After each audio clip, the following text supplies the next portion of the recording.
आप लोग वंदना में भाग लेंगे।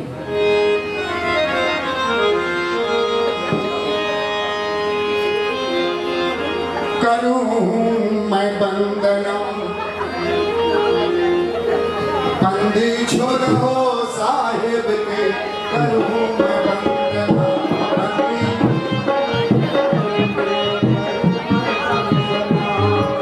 छोड़ो साहिब के, करूं मैं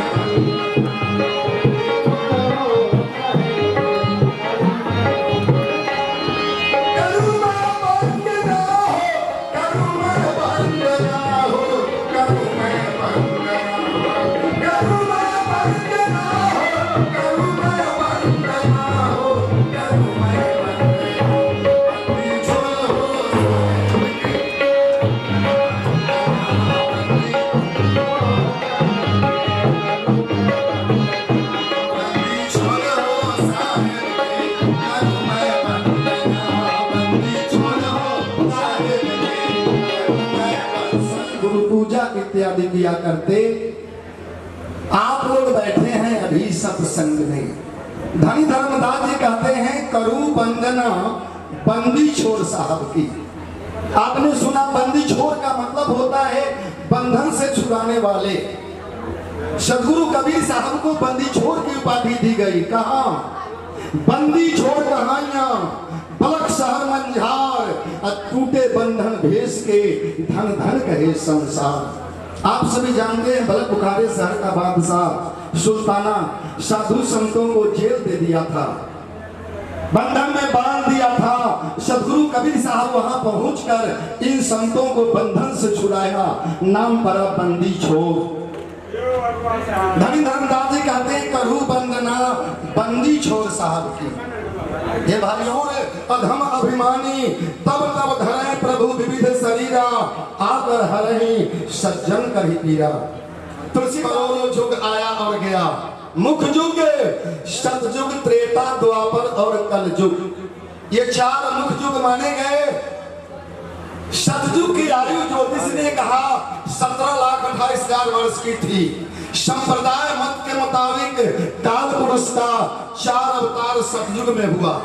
मीन अवतार, कश्यप अवतार, बराह अवतार और नरसिंह अवतार। काल पुरुष ने 4 अवतार धारण किया। मछली में अवतार धारण करके शंखासुर का वध किया और ब्रह्मा को वेद की वापस की। कछुआ में अवतार धर के देवासुर संग्राम, देवता रक्षसो। चौथा अवतार नरसिंह, प्रहलाद की रक्षा और हिरण्यकशिपु का वध। ये चारों अवतारवादी पुरुष जो आए पक्षपात पूर्ण रहने के कारण एक को विनाश कर देना और एक को उत्थान कर देना। जब इन लोगों से पृथ्वी की भार नहीं हट सकी तो सतयुग में सदगुरु कबीर साहब का प्रादुर्भाव कैसे हुआ। धर्मदास जी कहते हैं सतयुग नाम अचिंत कहारे,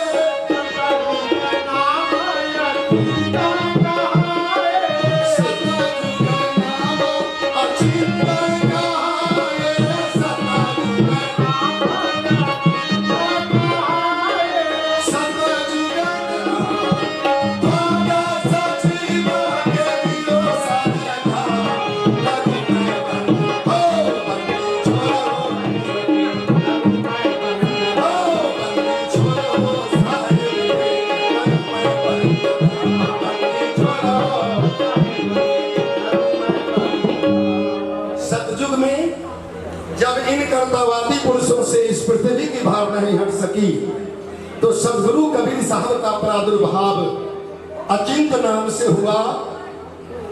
और सतयुग में 12 जीव को दियो शरण।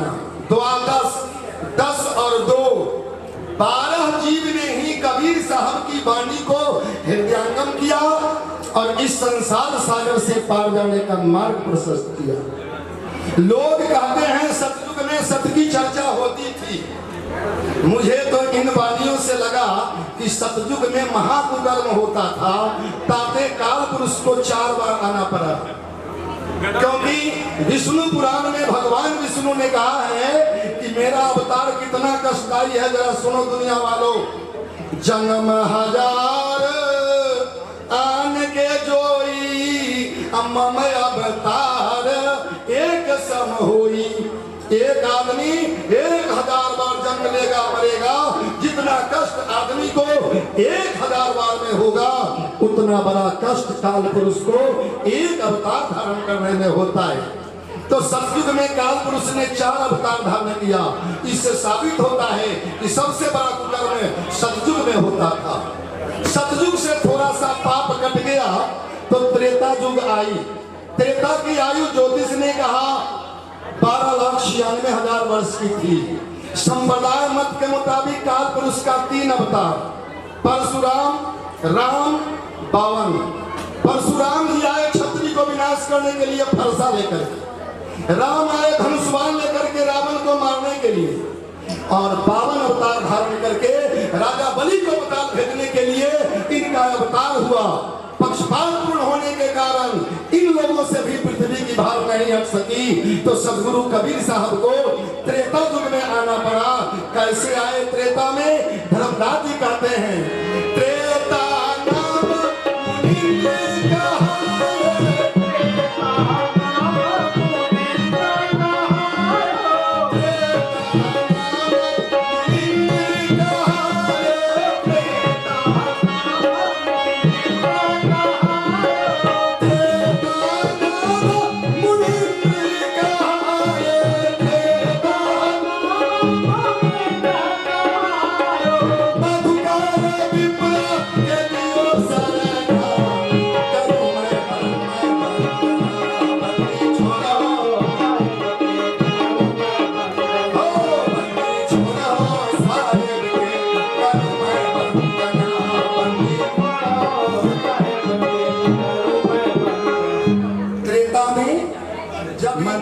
और तारा, इन सबों को आत्म चेतना देकर इस संसार सागर से पार जाने का मार्ग प्रशस्त कराए।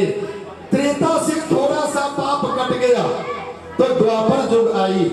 द्वापर की आयु ज्योतिष ने बताया 8,64,000 वर्ष की थी। संप्रदाय मत के मुताबिक काल पुरुष का 2 अवतार, पहला है कृष्ण का अवतार और दूसरा है महात्मा बुद्ध का अवतार। भगवान कृष्ण आए चक्र सुदर्शन लेकर के कंस को मारने के लिए और महाभारत की रचना करने के लिए।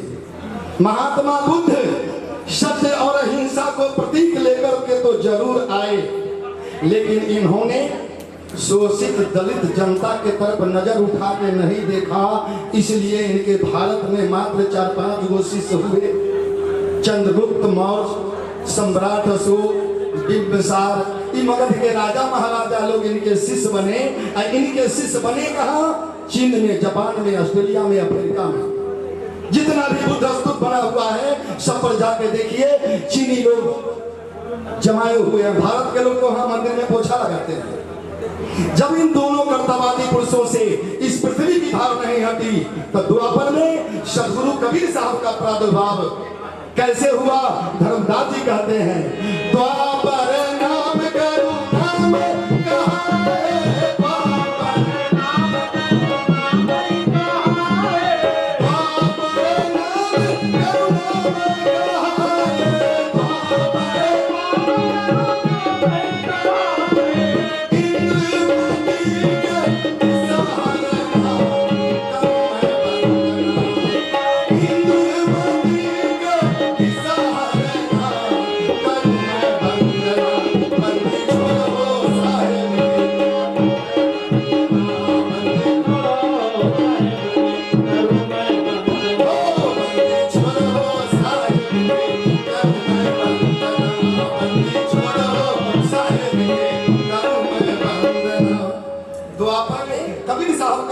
जनमत मरत दुसह रूप हुई। और ये जन्म रूपी मरण रूपी चक्र से छूटने का मंत्र सदगुरु कबीर साहब बताए।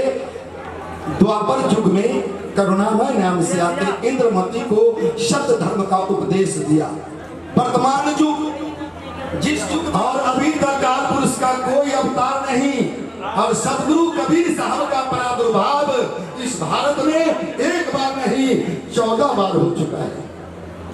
आज से 629 वर्ष पहले विक्रमी 1456 ईस्वी में हमारे देश का बादशाह जब सिकंदर लोदी बना मंच पर जाके बैठा तो उनके महामंत्री शेख तकी ने कहा कि महाराज आप भारत के राज गद्दी पर बैठे हो, भारत को तो लूट के मोहम्मद गजनी ले गया, भारत में तो कुछ रह नहीं गया, आप यहाँ जो गद्दी का राजा बने हो इसका उद्देश्य क्या है? तो सिकंदर लोदी ने शेख तकी से कहा कि शेख तकी तुम सही बात कहते हो, भारत को तो लूट के मोहम्मद गजनी ले गया, अब हम जो राजा बने हैं उसका मूल उद्देश्य है हमारा कि सारे हिंदुओं को मुसलमान बना देना मेरा काम है। कहा सारे हिंदू मुसलमान कैसे बनेंगे? कहा सबसे पहले जितना भी हिंदू के 40 लाख मंदिर है उस मंदिर को तोड़वा के मस्जिद बनवाओ। भारत में कोई मंदिर नहीं था, ना जाने वो मंदिर के देवता लोग कहाँ चले गए, त्रिशूल लेके महादेव जी, अच्छा सुदर्शन लेके विष्णु भगवान, अब ब्रह्मा जी कहाँ भाग गए पता नहीं चला। सारे मंदिर को तोड़वाया। भारत में तो मंदिर था नहीं हिंदू का, मंदिर कौन बनवाया? आइए भारत में पहला मंदिर कहाँ बना? आंध्रपुरी का नाम सुने होंगे, जगन्नाथपुरी का राजा इंद्रदमन जब वो मंदिर बनवाने लगा तो 6 बार समुद्र तोड़ के ले गया बेचारा। इस कलयुग में कबीर साहब कैसे आए प्रसंग बाद में कहूंगा। कलयुग में सदगुरु कबीर साहब कैसे आए, छोटा सा लास्ट वाणी। कलयुग नाम कबीर कहाँ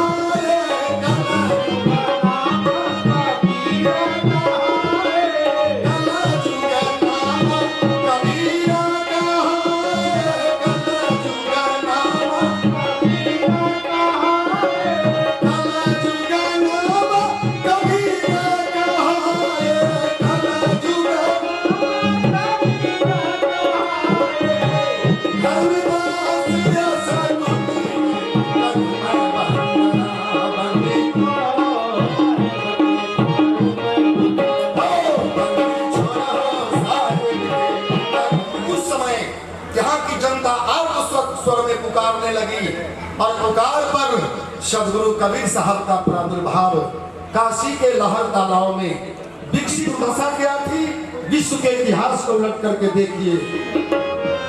जमन काल में जब पाप अति होने लगा, जमन काल में जब पाप अति होने लगा, दुखमयी जगत सब संग में मन मार कर रोने लगा। भारत भरा अधर्म से तन से तपित होने लगा। सारे भारत के लोग त्राहिमाम की पुकार करने लगे। बादशाह सिकंदर ने कहा कि सबसे पहला अटैक करो सनातन धर्मी साधु को।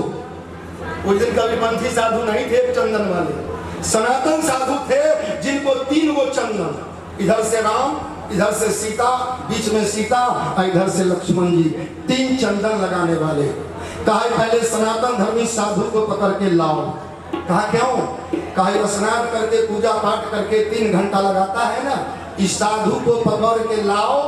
3 जगह जो चंदन लगाता है लोहा का छड़ गरम करके और 3 जगह ऐसा का दाग दो कि इसको चंदन लगाने की जरूरत। ये हमारे देश की दशा थी। साधु लोग डर से पृथ्वी पर चंदन लगाते थे, ये हमारे देश की दशा थी। चंदन लगाना पाप हो गया, जो भक्त राम रटता था वह वही खोने लगा। धर्म भी सब जाकर खोह में बिस्तर बिछाकर सोने लगा। भारत में धर्म नाम की कोई चीज नहीं थी। साधुओं के ऊपर क्या गुजरी जरा ध्यान से सुनिए। कंठी तिलक जनेऊ दिख बरते थे अंग में। बादशाह सिकंदर ने कहा जिसके कंधे पर जनेऊ देखो, गला में कंठी देखो, उसको पकड़ के लाओ और लोहे का सीख गर्म करके लाल उसके आंख में चुभा दो। ये थी हमारी भारत की दशा। कंठी तिलक जनेऊ दिख बरते थे अंग में, तोड़ डालते थे चमन और मारते थे जंग से। यह हवा से हिंद का प्रभु से देखा ना गया, उस वक्त इस धारा धाम पर सदगुरु कबीर का आगमन। ऐसे विषम परिस्थिति में सदगुरु कबीर साहब काशी के लहर तालाब में विकसित कमल के पुष्प पर प्रकट होना। आज बहुत मतांतर भी है, मैं कुछ खोल देता हूँ। हमारा कबीरपंथी 5 भाग में बढ़ चुका है। कैसे समतामूलक समाज बनेगा? एक कहते हैं मैं बचनवंशी हूँ, एक कहता है मैं वंश 42 का हूँ, एक कहते हैं मैं पारक सिद्धांत का हूँ, एक कहते हैं मैं भक्ताही शाखा हूँ, और एक कहता है मैं राम कबीर हूँ। कबीर पंथ 5 भाग में बढ़ चुका है। हम लोग अंतरराष्ट्रीय सम्मेलन कर रहे हैं, 5 भागों में कबीर पंथ बढ़ चुका है, और इन 5 में मतांतर इतना है। कोई कहता है कि आकाश में फैक्ट्री था जो कबीर साहब उतर गए। उन लोगों को यह पता नहीं है सृष्टि 7 प्रकार से होता है। ध्यान से सुनिए। शब्द, स्पर्श, रूप, रस, गंध, इच्छा, अनुकरण, ये सृष्टि की 7 प्रकरण है। शब्द से शिष्य की पैदाइश होती है। गुरु के शब्द को शिष्य ने धारण कर लिया, एक पुत्र कहलाता है। शब्द से शिष्य की उत्पत्ति हो गई। स्पर्श से घर घर में बच्चा पैदा होता है, स्त्री पुरुष के स्पर्श से। शब्द स्पर्श। रूप से अनल नाम की पक्षी है, अनल पक्षी जो रहे आकाशा, निश्चित करे पवन की आशा, मार्ग मार्ग गर्म दिन धारा। पति के रूप को देखने के बाद उसको गर्व रह जाता है, उसका नाम है अनल पक्षी। शब्द स्पर्श रूप रस। देखिए सृष्टि का प्रकरण। आम के पेड़ में आम अगर पक गया और कहीं पेड़ से गिरा नहीं, सड़ गया, तो उसमें पिल्लू हो जाता है। उसमें कोई बीज रखाता है क्या? जीव की सृष्टि हो गई रस के माध्यम से। गंध, बड़े बड़े मकान लोग बनाते हैं, क्या उसमें कोई बीज रखाता है क्या? उसमें जीव की सृष्टि हो गई। शब्द स्पर्श रूप रस गंध। इच्छा से जोगी लोग कायाकल्प करते हैं। गोरखनाथ जी को अष्टसिद्धि नवनिधि प्राप्त था, अब उसके नोक पर बैठ गए। कहा कबीर साहब आइए, आपसे हम शास्त्रार्थ करेंगे, बराबर में बैठिए। कबीर साहब मुस्कुराने लगे। इसको अहंकार हो गया सिद्धि का। धर्मदास जी को कहे कि जल्दी वो डोरा का पेचक लाओ। पेचक अंगूठा से वो पेचक के छोर को दाब दिया, फेंक दिया आकाश में। और कबीर साहब वहां जाके बैठे, कहा गोरख आओ यहाँ आके हम बात करें। ध्यान देना, अष्ट सिद्धि नवनिधि में शक्ति है। कहीं छोट हो जाना, कहीं प्रकट हो जाना, कहीं गुप्त हो जाना, कहीं प्रकट हो जाना। आप लोग सुने होंगे अष्ट सिद्धि नवनिधि के दाता असवर दिन जानकी माता। हनुमान जी का तो मक्खी का रूप बना के लंका चल गए, और लंका में इतना को लंगड़ी बना दिए कि लत्ते दिन हट गया। तो जोगी लोग क्या करते हैं? अनुकरण। एक परमात्मा में स्वयं शक्ति है। जीव ने जहां पुकार किया वही वो प्रकट हो गए, और वही शक्ति सदगुरु कबीर साहब में थी। जब यहाँ के जीवों ने पुकार किया तो सदगुरु कबीर साहब काशी के लहर तालाब में विकसित कमल के पुष्प पर प्रकट होकर नीमा निरुजुलाहा दंपति के लालन पालन 11 वर्ष की उम्र में हिंदू और मुसलमानों को एक सूत्र में पिरोने के लिए सदगुरु ने कबीर साहब कहा कि हे दुनिया के हिंदू और मुसलमान, तुम अपने अपने सीने पर हाथ रख के सोचो। हिंदू का मतलब होता है ही माने हिंसा और दू माने दूर। जो हिंसा से दूर रहे उसका नाम है हिंदू। ए मुसलमान राखे मुसलम ईमान ताही कहियो मुसलमान। तुम दोनों अपने अपने रास्ता से अलग हो चुके हो, मैं थोड़ा रास्ता बताने के लिए आया हूं। काहे हिंदू, जिसको तुम कहते हो गौ माता, गौ माता कहते हो, गौ की पूजा करते हो, और वही गाय कहीं मर गई ना, नदी किनारे में फेंक दिया तो मछली चुन चुन के गाय का मांस को खा गया। अरे हिंदू, तुम बाजार से मछली खरीद के लाते हो और तेल मसाला में भूज के बाले बच्चे मिलके खा जाते हो। कैसा है तेरा ये ज्ञान? मुसलमानों को कहाँ राखे सब मुसल्लम ईमान ताही कहिए मुसलमान। जब कबीर साहब ने हिंदुओं की निंदा की कि हिंदू तो एकदम गेल गुजरल है, पूजा करने जा रहा है मंदिर में, हाथ में थाली है, कपूर अगरबत्ती फूल सजाए हुए, और कहीं रास्ता में पेशाब लग गया तो खड़े खड़े बोरिंग स्टाफ मंदिर में जाके पूजा कर ले। लेकिन मुसलमान को अगर पूजा करने की बारी होगी, नमाज रोजा होगा, तो बाबू इतनी पावन पवित्रता है कि अगर एक पेशाब का बूंद कतरा अगर देह में सट गया तो नापाक हो गया। क्या हिंदू तो गेर गुजरल रहते हैं, मुसलमान भाई ताल ठोकने लगे कि कबीर साहब हिंदू का निंदा करते हैं, हमारी तो बड़ाई करते हैं। तो कबीर साहब कह कि तुम भी होश में आओ, ई तो गया गुजरा रहते हैं, तू तो ओकरों से गेर गुजरल है कि अपन पेशाब से अगर कपड़ा गंदा हो गया, नापाक हो गया, मुर्गी के अंडा फोड़ के गप से मुंह में लेते हो, तो वो में मुर्गा के मुंह रखल है कि दही चिल्ली। कबीर साहब ने दोनों को एक रास्ता में लाने के लिए कहा कि हे मानव प्राणी, मैं तुझे बताना चाहता हूं, प्रकृति ने तुझे जो ये मानव जीवन दिया है एक अवसर है, एक मौका है। अगर इस जीवन में तुम नहीं समझ सकोगे तो तुम्हारे लिए प्रकृति ने 83,09,999 जोनी बना के रखा है। और वो जोनियां क्या है? 9 लाख जल के जीव बखानो, 14 लाख पक्षी परमानो, किरमिट कीट 27 लाख, 30 लाख स्थावर भाखा, 4 लाख मानुष तन जानो, मानुष देह परम पद मानो। जब यह 84 कट जावे तब कहीं मानुष के तन पावे।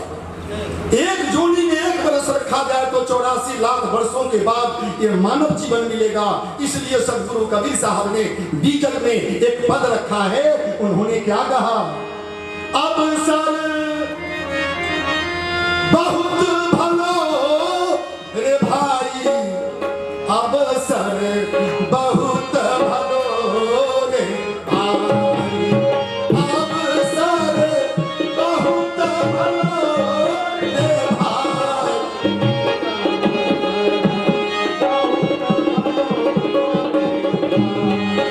ओ अवसर बहुत भलो रे भाई, अवसर बहुत भलो रे भाई।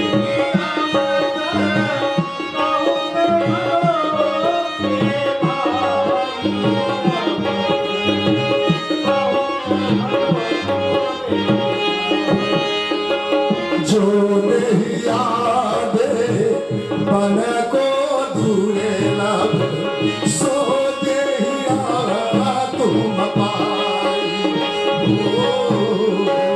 जो नहीं याद बन को दूरे लब, सो देहिया तुम। जो नहीं याद बन को दूरे लब, जो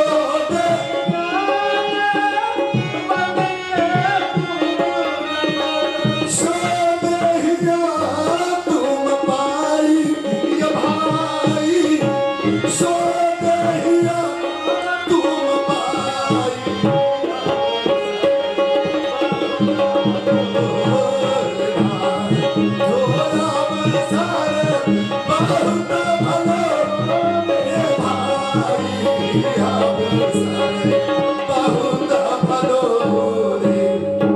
कबीर साहब बीजक में बताते हैं कि हे मानव प्राणी, अवसर बहुत भलो रे भाई। ये मानव जीवन एक अवसर है, एक मौका है संभलने का। अगर इस जीवन में नहीं संभल सका, कहीं ये मानव जीवन छुटी और गाय भैंसी के तन में चले जाओ, तो अभी हमको प्यास लग जाए ना तो राजकुमार जी से अर्जी करेंगे कि महात्मा जी 1 गिलास पानी पिलाइए। अगर ये पानी देना भूल जाए तो मुझे कल देखा हुआ है, कल पर जाके पानी पी लूंगा। लेकिन गाय भैंसी को अगर प्यास लगे तो मालिक को कहेगी कि पानी पिया दो, आवाज बंद। उसके अंदर भी आत्मा वही है जो हमारे आपके अंदर है, और स्वतंत्रता भी उसकी छीन ली गई। मालिक ने पानी नहीं दिया तो कल पर कुआं पर जाकर पानी पी लें, गर्दन में रसरी बांध के, नाथ में फंसा के खूंटा ठोक दिया, परे रहो।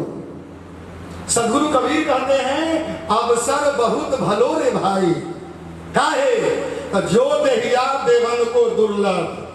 आप लोग जरा सीने पर रख के सोचिए, भारत में जितना मंदिर है, मंदिर में झांक के देखिए, वो देवता लोग का देह कौन चीज का है? पत्थर के, मिट्टी के, लकड़ी के भी पत्थर के देह है। उनको रसगुल्ला चलेगा? नहीं चलेगा। मिठाई, दही चूड़ा, भात दाल, तस्मई पूरी। कबीर साहब कहते हैं जो देहिया देवन को दुर्लभ सो देहिया तुम पाई। ऐसे शरीर को पाके अगर तूने संभलने का कोशिश नहीं किया तो धिक्कार है ऐसे मानव जीवन को। कुछ लोग सोचते होंगे कि लोग कबीरपंथी हैं इसलिए कह रहे हैं। मैं कबीर साहब की बात बिल्कुल कम बताता हूँ। आइए इसी वाणी को भक्त राम तुलसीदास जी ने अपने शब्दों में कहा है, बड़े हो भाग नुसतन पावा, बड़े हो भाग नुसतन पावा,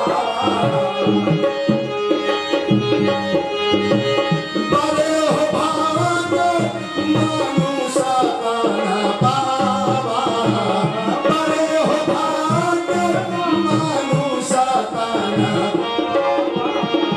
सुना दुरारा भाषा ग्रंथन गावा, सुना दुरारा भाषा ग्रंथन साधन धाम मोक्ष कर द्वारा, साधन धाम जे न पाई पर लोक सवारा, जे न पाई पर लोक सवारा, जे न पाई पर लोक सवारा। जिस वाणी को कबीर साहब कह गए मानव जीवन एक अवसर है, तुलसीदास जी ने रामायण में लिखा ये मानव जीवन हम लोगों को मिला है, ये बड़े भाग्य की बात है। बड़े भाग्य मानुष तन पावा। क्यों? क्योंकि देवता लोग भी ललाते हैं, सूर दुर्लभ, देवताओं को भी ये मानव शरीर दुर्लभ है। ऐसे शरीर को हमने पाया। हम तो कभी कभी बताते हैं लोगों को तो हमको खुद चिंता सताने लगता है कि इतने बड़े विद्वान तुलसीदास जी ने रामायण में क्यों लिखा बड़े भाग मानुष तन पावा। आप लोग अपने अपने सीने पर हाथ रख के सोचिए कि जब तक हमारे आपके शरीर में ये बोलने वाला बैठा है, इस शरीर का कोई मूल्यांकन कर सकता है? 2 लाख, 4 लाख, 10 लाख, 20 लाख, 50 लाख, कोई मूल्यांकन नहीं। लेकिन इसमें से बोलने वाला अगर निकल जाए तो इस शरीर कै पैसे का बचेगा? और कर्जा कार के 20,000 चैला कफन अगरबत्ती हुमाद और ऊपर से पुड़ियो जिलेबी। ऐसे शरीर को तुलसीदास जी ने लिखा रामायण में बड़े भाग्य मानुष तन पावा। हमको लगता है कि तुलसीदास जी से भूल हो गई।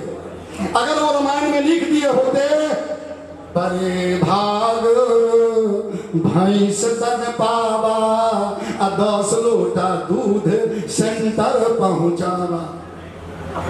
गाय भैंसी जिंदा है तो 10 लोटा दूध दे रही है, मर गई तो हड्डी मांस चमड़ा कीमत का बनेगा। आदमी मरेगा तो उसके हड्डी चमड़े का क्या बनेगा? आप लोग जानिए, बहुत डॉक्टर लोग यहाँ बैठे हैं। आपकी एक्सीडेंट में कहीं हड्डी टूट गई ना तो डॉक्टर के यहाँ जाएंगे ना तो डॉक्टर एक्सरे में भेज करके देख लेगा कि फ्रैक्चर है, टूट गया है, तो कहेगा भैया घर शरीर का अंग तो टूट गया, अब इसमें सूजन है, इस पर प्लास्टर करना होगा। तो 2 दिन सूजन की दवा खा लो, उसके बाद प्लास्टर इस पर होगा। 2 दिन के बाद आप जाएंगे, डॉक्टर के हाथ में होगा कॉटन बैंडेज और एक हाथ में होगा प्लास्टर और पेरिस नाम का पाउडर। ये प्लास्टर और पेरिस नाम का पाउडर क्या है जानते हैं आप लोग? गाय भैंसी के हड्डी का चूर्ण। ये प्लास्टर और पेरिस उसी के हड्डी के चूर्ण से बनता है जो आपके हड्डी को जोड़ने का काम कर रहा है। आदमी के हड्डी का क्या बनेगा? कुछ नहीं। मांस की बात बता दूंगा तो ताज्जुब लगेगा। मैं गया था कानपुर में प्रवचन करने, कानपुर सेंट्रल के बगल में। रात में मेरा प्रोग्राम हुआ, वहां के कुछ जनता लोग कहा कि गुरुजी आप तो कबीरपंथी नहीं लगते हैं। कैसे? तो आपने तो टोटल रामायण गीता महाभारत की बात कहा, कबीर साहब की बात तो एग्जाम्पल में दिया। मेरा विचार है कि सवेरे आपको भ्रमण करा दूं। उनके कहा जा जो ले चलो। मोटरसाइकिल से जब मुझे ले गया 14 किलोमीटर में, आज भी आप जाके देख सकते हैं 14 किलोमीटर में भट्टियां जल रही है गंगा किनारे। मैंने गाड़ी वाला को रोक के व्यवस्थापक को बुलाया, भैया इधर आओ, ये क्या हो रहा है? कहा गुरुजी मत पूछिए, हमके बताओ ना। कहा कानपुर परिक्षेत्र में जितना भी पिलखाना में गाय भैंसी कट रही है उसके मांस को यहाँ गलाया जाता है। उनके मांस गला के क्या बनता है? कहा एक नंबर पे बनता है, उसका नाम है एनिलामेंट। मैं कहा एनिलामेंट मैं नहीं जानता हूँ। कहा गुरुजी बड़े बड़े मकान लोग बनाते हैं, मकान बनाने के बाद प्लास्टर करके जो उस पर रंग चढ़ाते हैं ना, उस रंग में अगर एनिलामेंट नहीं मिलेगा तो दीवार में रंग चिपकबे नहीं करेगा। दीवार में रंग चिपकाने का काम करता है, उसका नाम है एनिलामेंट, जो गाय भैंसी के मांस से तैयार होता है।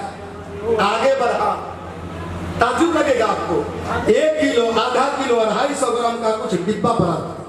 मैंने कहा भैया ये क्या है? कहा गुरुजी अब मत पूछो, हमके बता दो। कहा यहाँ बनता है पूजा वाला घी। जाइए बाजार में कहिएगा पूजा वाला घी चाहिए तो वही घी मिलेगा। डिब्बा पर लिखा रहता है ये खाने वाला नहीं है, ये पूजा के लिए है। हिंदू के देवता के वही घी पसंद है जो गाय भैंसी के चर्बी से तैयार होता है। मांस का कीमा आगे बढ़ाना तो हंसी लगेगा आपको। इतना इतना पतला पतला लंबा लंबा डिबिया पड़ी थी लाखों। मैंने व्यवस्थापक को पूछा कि भैया यहाँ क्या बनता है? कहा गुरुजी मत पूछिए, हमके बतला दो। कहा इसमें बनता है, हमारी माता बहनें जो ठोर में लगाती है लिपस्टिक, तो गाय भैंसी के मांस से तैयार होता है। अच्छा चमड़ा की बात बताने की जरूरत नहीं, जूता चप्पल जैकेट तैयार हो रहा है। आदमी के चमड़े का और मांस का क्या बनेगा? ऐसे शरीर को तुलसीदास जी ने लिखा, बड़े भाग्य मानुष तन पावा। कबीर साहब कहे मानव जीवन एक अवसर है। अभी अभी हमारे केंद्रीय मंत्री संजय पासवान जी बोल गए हैं कि कबीर साहब की वाणी को रविंद्रनाथ टैगोर जिन्होंने अंग्रेजी में एक पुस्तक लिखा, उस पुस्तक का नाम रखा right of choice and dead poems of Kabir. Kabir के शब्दों को अंग्रेजी में अनुवाद किया और पहली कड़ी में इसी शब्द को लिखा, हे दुनिया के लोग, life of man gate of freedom. मनुष्य जीवन ही मुक्ति का दरवाजा है। मनुष्य चाहता है मैं इस संसार सागर से पार जाऊं, जा सकता है केवल इस जीवन में। परंतु कुछ लोगों की धारणा बनी, कुछ लोगों ने मन में सोचा कि चलो कि बाबा जी लोग को कहना कामे है कि जिंदगी में भक्ति भजन नहीं हुआ तो अगला जिंदगी में देखा जाएगा। कुछ ऐसे विचार के लोग हैं, ऐसे विचारकों को विद्वानों ने कहा again and again, never can not life of man। मनुष्य जीवन बार बार मिलना असंभव है मेरे भाइयों। ये मानव जीवन तुझे बार बार नहीं मिलेगी। संत लोगों ने इसको रिसर्च किया, ऐसा जीवन हमें पुनः क्यों नहीं मिलेगी? तो विद्वानों ने कहा because mind is very very clever. आदमी का दिमाग इतना चालाक है, इतना चालाक है कि आजकल आदमी अपने चालाकी में भगवान को ही ठग लेता है। आदमी को ठग लिया तो कौन बड़का बात है। कबीर साहब कहे कि आज आदमी भगवान को ठग लेता है। कैसे ठगता है? कबीर साहब कहते हैं कोई परमात्मा की बात मानने को तैयार है। परमात्मा का कहना क्या है, जरा गौर से सुनिए। ना तीर्थ में, ना मूरत में, ना कोई निज निवास में, मोको कहाँ ढूंढे रे बंदे, मैं तो तेरे पास में। परमात्मा कहाँ है? पास में। तो पास में कोई मांस खा रहा है, किसको खिला रहा है? परमात्मा को। परमात्मा को।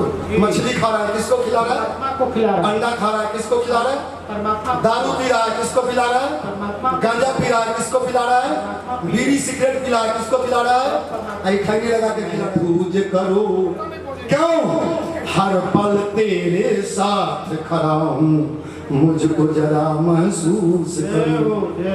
कबीर साहब का परिचय लीजिए। कश्चवा केवलम ब्रह्म विशेषबीजप्यम रागालेन बहिर्जाति मगालेन भुसप्ता कासुक सागर ज्ञानदाता बीज ज्ञानम तथैव च आदि अंतरहितश्च यत् कबीर ससुच्यते। तत्का केवल नाम है बब्बा ब्रह्म शरीर राणा सब में रम रहा। वाके नाम कबीर। मैं जिस कबीर की उपासना कर रहा हूँ वो कबीर हमारे आपके अंदर विराजमान है। वो कहते हैं मुझको ढूंढने के लिए मंदिर में मत जाओ, मस्जिद में मत जाओ, चार दीवारी बना के मुझको उसमें ना महफूज करो। क्यों? हर पल तेरे साथ खड़ा हूँ, मुझको जरा महसूस करो। ना मैं मंदिर, ना मैं मस्जिद, ना काशी कैलाश में, मुँह को कहाँ ढूंढे रे बंदे। मैं तो तेरे पास में, लेकिन आज तक किसी ने पास में नहीं ढूंढा परमात्मा को। परमात्मा कहते हैं कि मेरी छोटी सी बात मान लो, कबीर का दर्शन मिल जाएगा। कबीर का दर्शन मिल जाएगा। कैसे? नाम है कहता मौनी बाबा बनते हैं, हम मुसलमान भाव चिल्लाते हैं अल्लाह अकबर इलाही इल्लल्लाह। कहते हैं ना मैं कहता मौन रहो तुम, ना मैं कहता शोर करो। अगर मुझे पाना है ही, अगर तन को अपन बात लगाए तो डिग्री हार जाएंगे। यही बात परमात्मा कहते हैं कि मेरा अगर दर्शन चाहते हो, अपना ध्यान किनारे रखकर मेरी बात पर गौर करो। ना मैं जप में, ना मैं तप में, ना कोई बात उपवास में, मुँह को कहाँ ढूंढे रे बंदे। मैं तो तेरे बोलिए सदगुरुदेव की संत समाज की। चलिए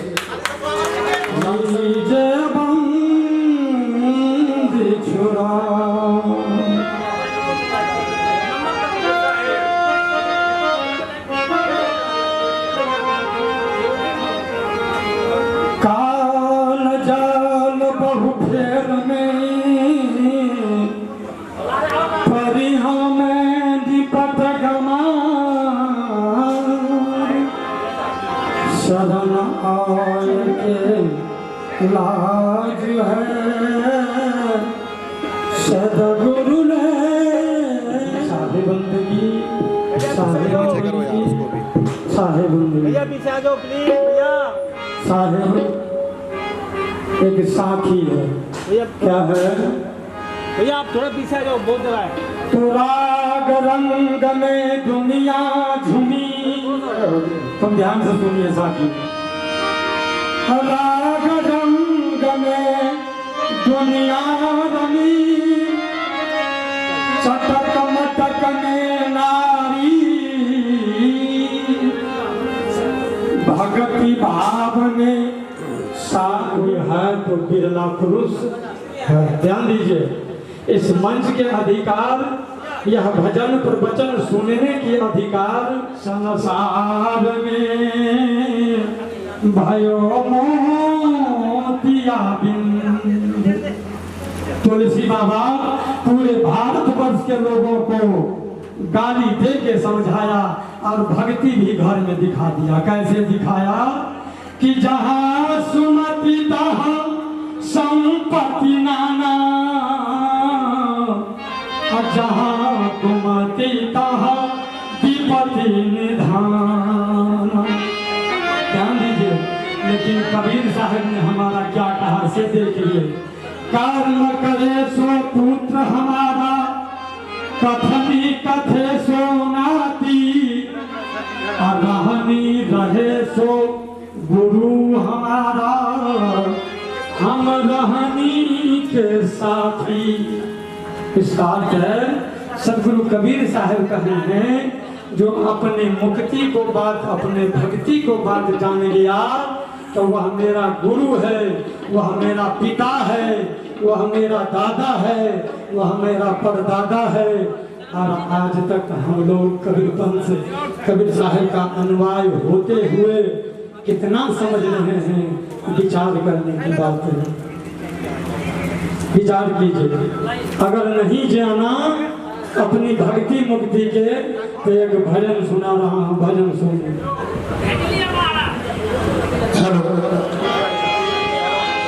आइए भजन के आखिरी शब्द, अब इसके बाद में आरती की जाएगी। एक भजन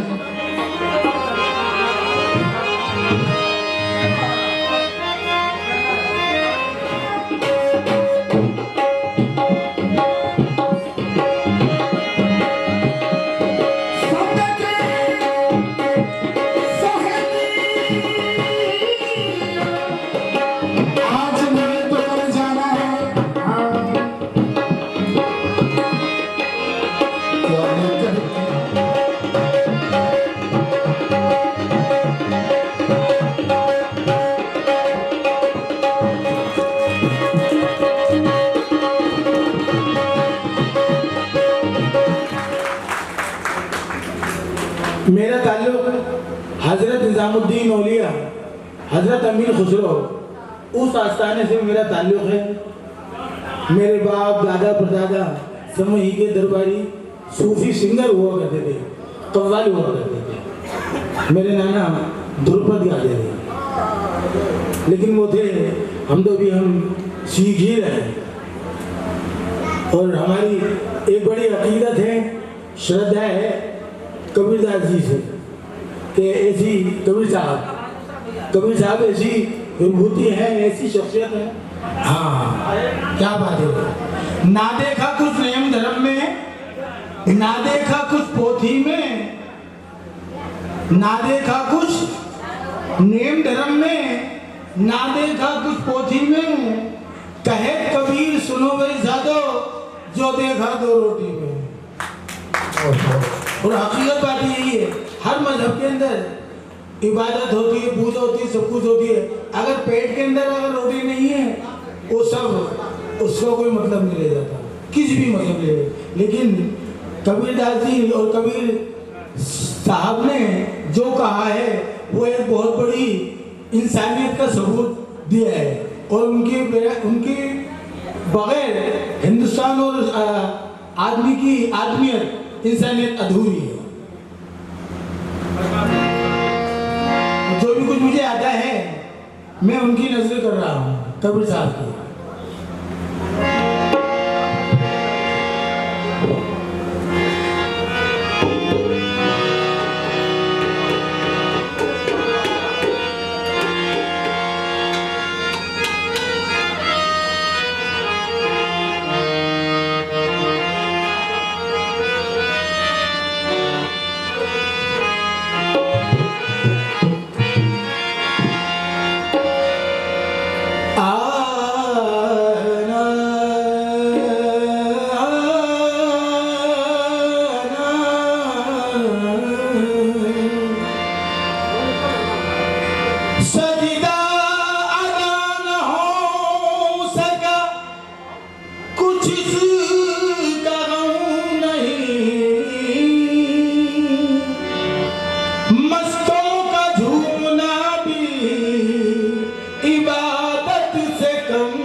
कबीर साहब क्या कहते हैं?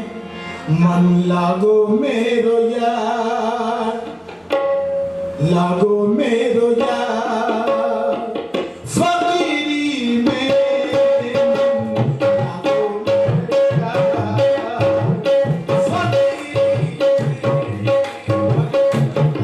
मेरो यार, फकीरी मेरे मन लागो मेरो यार, फकीरी मेरे मन लागो मेरो यार।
के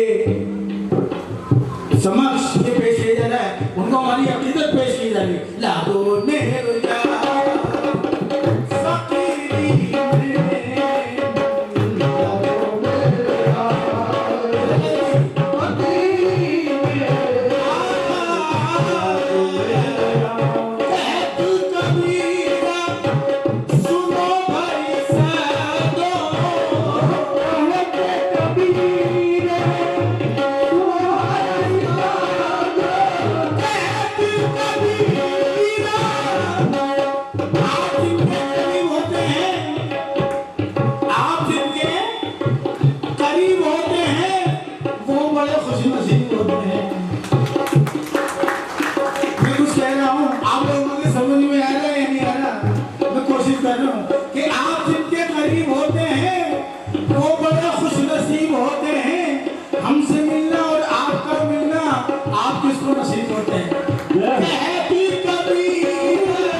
उनके लिए बहुत बहुत नवाजिश, हमारी खुशनसीबी और हिरन लाल जी के लिए जोरदार तालियां कि हमारे लिए यहाँ मौका दिया जी। बहुत बहुत धन्यवाद। बहुत बहुत शुक्रिया। और राजकुमार साहब से आग्रह करेंगे कि आरती का तैयारी कर लीजिए। खुशबू जी एक बार आ जाइए। खुशबू जी अगर इस तरह का व्यवहार रहा आपका तो बहुत आगे जाओगे, आगे चलोगी आप सत्संग में। शाही बंदगी, शाही बंदगी, शाही बंदगी।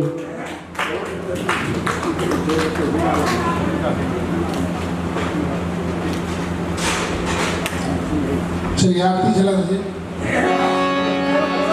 पत्रकारिता पढ़ाते हैं, करीब 45 साल से पत्रकारिता में इमरजेंसी में जेल। मैं जितनी खुशी आज हमको है उतनी कभी नहीं। यहाँ ओरिजिनल लोग मिले, ओरिजिनल बातें। आपको मैं ये भी बताना चाहता हूँ, इस देश में जितनी समस्याएं हैं उसका हल सिर्फ एक ही है, अगर कबीर दास जी की वाणी पे अमल किया जाए। कबीर दास जी की वाणी पे अगर अमल किया जाए। दूसरा, कबीर दास जी के लिए जितनी यूनिवर्सिटियां हैं, सदगुरु कबीर दास जी के लिए जितनी यूनिवर्सिटियां हैं, इसमें रिसर्च की, स्पेशल की फैसिलिटीज हो।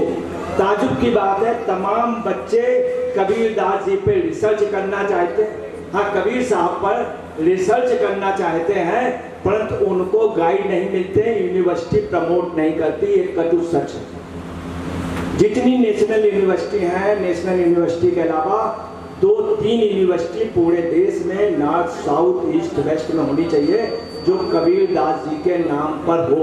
एक भी यूनिवर्सिटी नहीं है।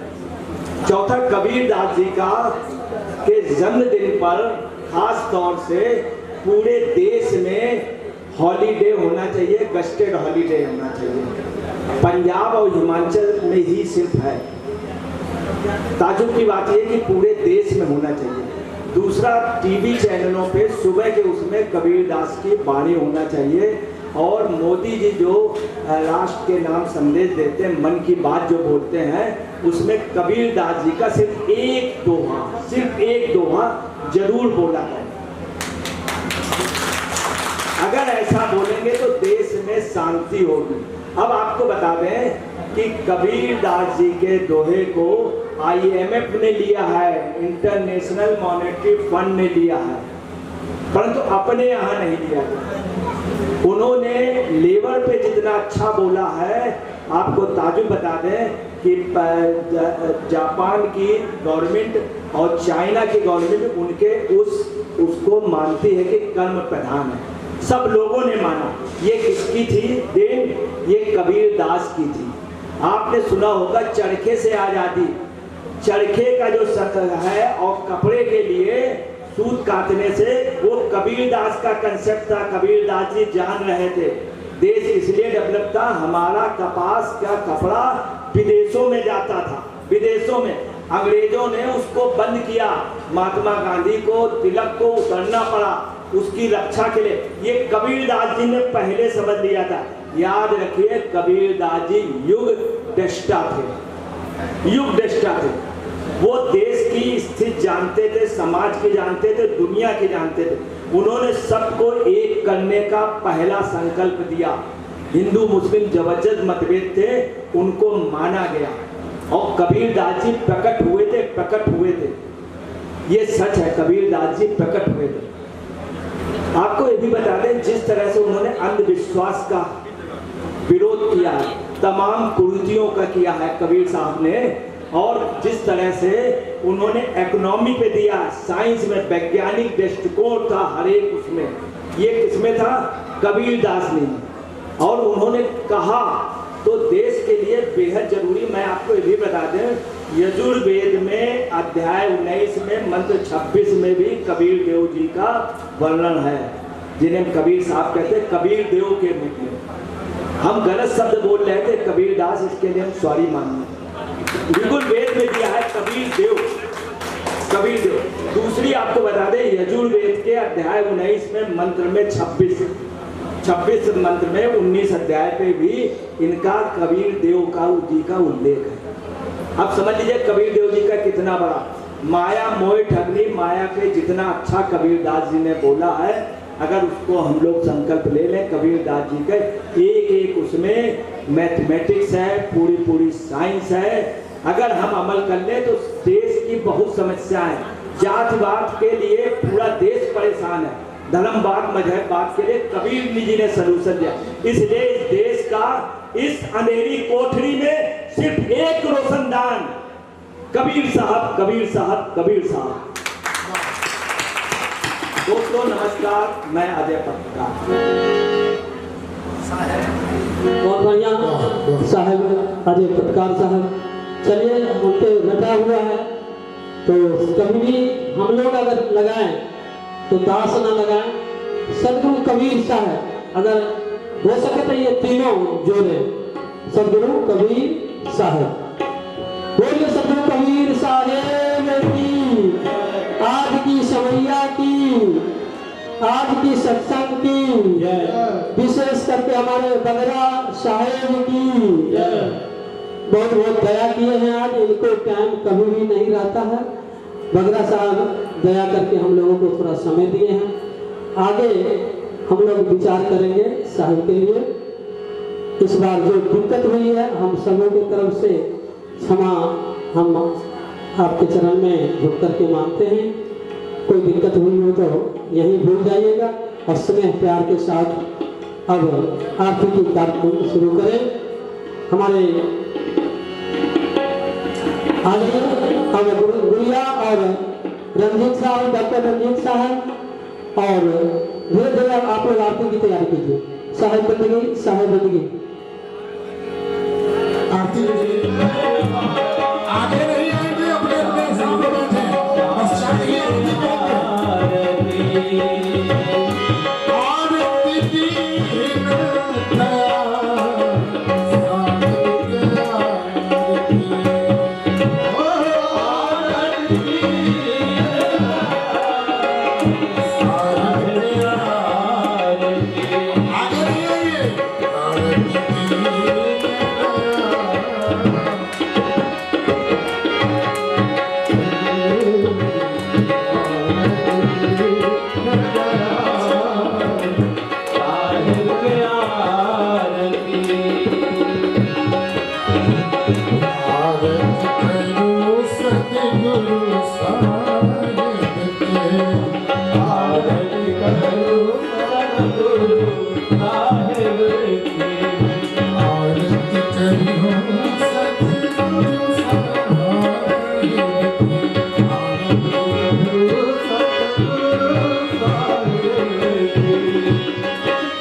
उपस्थित सभी संत महंत आचार्य अगुआ और जो भी दर्शनाभिलाषी यहाँ पे उपस्थित हैं उनको मैं पुनः एक बार साहेबन की साहब इस सभागार में उपस्थित होने का एकमात्र कारण था कि आज कबीर साहब का 629वां प्रकट उत्सव है। और जिस तरह हम लोग अपने माँ बाप का जन्मदिन या अपना जन्मदिन या अपने बच्चों का जन्मदिन मनाते हैं, उसी तरह जिस पंथ से जुड़े हैं, कोई कृष्ण पंथ से जुड़ा है, कोई राम जी से जुड़ा है, अगर हम कबीर एक पंथ चलाए, पंथ का मतलब होता है रास्ता। तो जो लोग यहाँ आए हैं, सुने हैं, उस रास्ते पे चलने की कोशिश कीजिए। अगर आपके पास समय का अभाव है तो कुछ पुस्तक उपलब्ध है आपके पास, आजकल YouTube चैनल है या जो भी माध्यम है, उससे कबीर के जो दोहा है, वाणी है, साखी है, उसको सुनिए और उसको समझिए और अपने जीवन में उसको यापन कीजिए। और संदीप जी ऊपर आ जाइए और इन्हीं वाणी के साथ अपने वाणी को विराम देता हूँ। एक बार पुनः साहेबंदगी साहब। बहुत बहुत धन्यवाद आप सभी को, साधुवाद। जो हमारे गुरुजन हैं, महंत हैं, सभी अगुआ हैं, सभी को बहुत बहुत धन्यवाद। और आप लोगों के सहयोग से मैं चाहता हूं ऑल इंडिया मानव समाज ट्रस्ट फिर दोबारा अगले साल अपना अंतर्राष्ट्रीय कवि सम्मेलन करे और जितने भी आदमी हैं सभी आदमी भंडारा प्रसाद लेकर के जाएंगे। नीचे व्यवस्था है, कोई न जाए, नीचे उतरते ही है।